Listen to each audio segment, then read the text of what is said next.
I'm Matt Gelka in Washington, where the president declared a public safety emergency and announced a plan to take over D.C.'s law enforcement. This is Liberation Day in D.C. The president announced a federal takeover of Washington, D.C.'s police department, along with the deployment of National Guard troops in the nation's capital. It's an effort to fight what he believes is out-of-control crime. And we're getting rid of the slums, too. We have slums here. We're getting rid of them. I know it's not politically correct.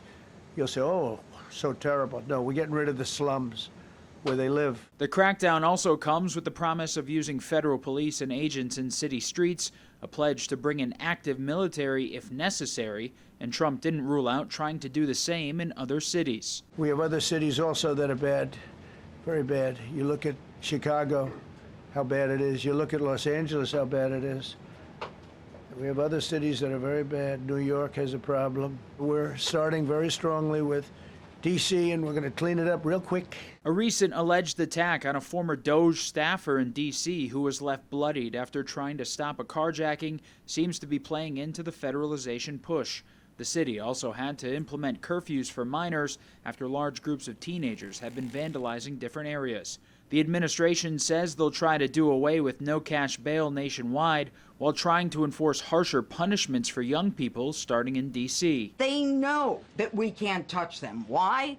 Because the laws are weak. We need to go after the D.C. Council and their absurd laws. D.C. police data shows violent crime is trending down, although the White House disputes those numbers. I believe that the president's view of D.C. is shaped by his COVID-era experience during his first term. We experienced a crime spike post-COVID. We have been able to reverse that 2023 crime spike. The president has the authority to take over the D.C. Police Department under the Home Rule Act for 48 hours or up to 30 days. Anything longer would need approval from Congress. Reporting in Washington, I'm Matt Gelka. Trump's new orders now boost enforcement even more. 7 News' Josh Chapman picks up our team coverage. And Josh, the mayor just held her own press conference within the last hour.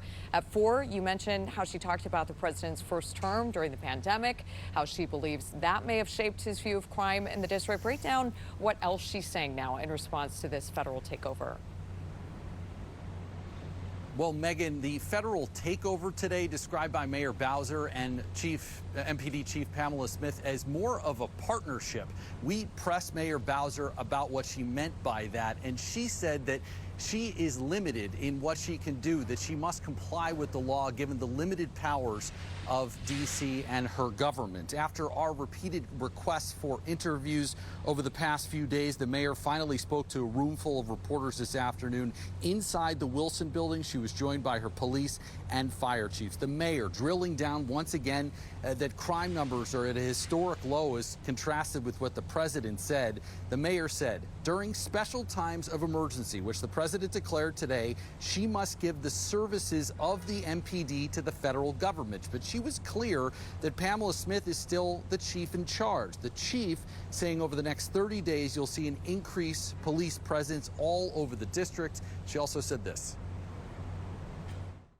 We have a relationship with our community that is very important to us, our community members. And so having our Metropolitan Police Department working alongside of our federal partners who have come into the city to really help us assess and deal with the crime, that some of the crime spikes that we have, we will work alongside them. D.C.'s police union supports the president's recognition of the crime crisis as laid out in the statement that you see on your screen there. They hope that the federal intervention is temporary and it paves the way to fix bad reform legislation. We will hear more from the police union as well as from Mayor Bowser when we see you at 6 o'clock. Scott and Megan, back to you. All right, Josh, thank you for your coverage there. We look forward to those updates. Well, D.C.'s top leadership will likely have to testify in an upcoming hearing on the city's safety. Chairman of the House Oversight Committee, James Comer, posted on X that they're planning to hold the hearing next month with the District Attorney General, the council chairman, and the mayor. I'm Matt Gelka in Washington, where D.C.'s police union is saying they're welcoming the federal help after the president has temporarily taken over law enforcement in the district. National Guard troops arrived at Washington, D.C.'s Armory with 800 guardsmen deployed as part of the president's federalization of the city's law enforcement. Our capital city has been overtaken by violent gangs and bloodthirsty criminals. We have more police, and we want to make sure we're using them. When critics pointed to data showing violent crime at a 30-year low, the White House said the numbers were being cooked. D.C.'s police union agrees. This concept that crime is down is really an old trope, and we're currently sitting at 3,180 with more than 800 vacancies for the position of sworn police officer.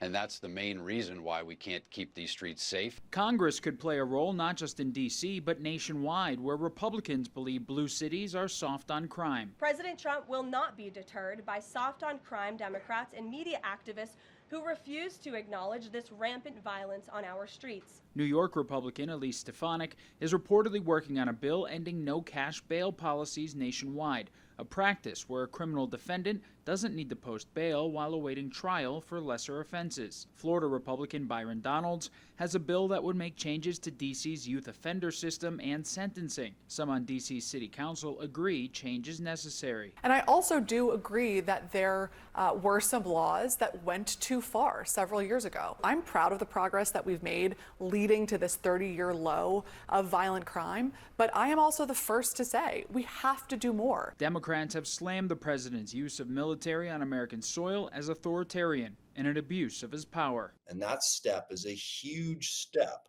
towards an autocratic government with a president who has his own domestic police force. So that's the biggest thing that alarms me about it. Republicans could also look to quickly fill the Superior Court bench in D.C. with vacancies that have made it harder to fight crime in the Capitol. Nominees require Senate confirmation, and the chamber has been slow to act. Reporting in Washington, I'm Matt Gelka. Right now at 5:30, a new video coming in overnight showing FBI and DEA agents on patrol in Georgetown. There are just some of the hundreds of federal law enforcement officers that have been positioned in D.C. in response to President Trump's crime crackdown. Thanks for being with us this Wednesday morning. I'm Adriana Hopkins. And I'm Melanie Hastings in for Adam Longo. A White House official says since the federal takeover of D.C. police on Monday, the 60 arrests have been made so far. Well, that includes arrests for murder, drugs, gun offenses, stalking, DUI, and others. And hundreds of members of the National Guard are also deploying to D.C. This is video of some troops near the Washington Monument last night. Their mission is to support local and federal officers as President Trump takes aim at what he calls out-of-control crime in D.C. Well, 7 News' John Gonzalez is live at the D.C. Armory, where about 100 National Guardsmen filled out the necessary paperwork ahead of their local mission. That's right, Adriana. Good morning. And staffers here at the D.C. Armory tell me that they are expecting very long days with a lot of overtime, similar to what they saw back in 2021 when the J6 Capitol breach happened. More than 25,000 D.C. National Guard soldiers were activated to secure the Capitol. Well, this time around, 800 of these soldiers have been deployed here locally, and many of them started arriving yesterday while our cameras were rolling. The Guard and federal agents are part of this rare mobilization, and Mayor Muriel Bowser says she wants to make the most of it. She sat down Tuesday with U.S. Attorney General Pam Bondi, who's now leading this public safety effort here in the district. There are opportunities for us to build upon our community engagement with our federal partners who work with us every day, and this is the time for us to do that. What I'm focused on is the federal surge and how to make the most of the additional officer support that we have.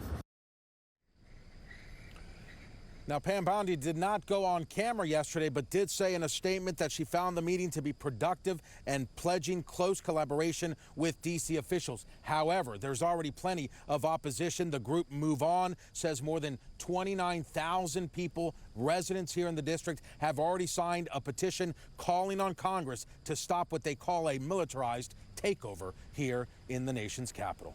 Reporting live, John Gonzalez, 7 News.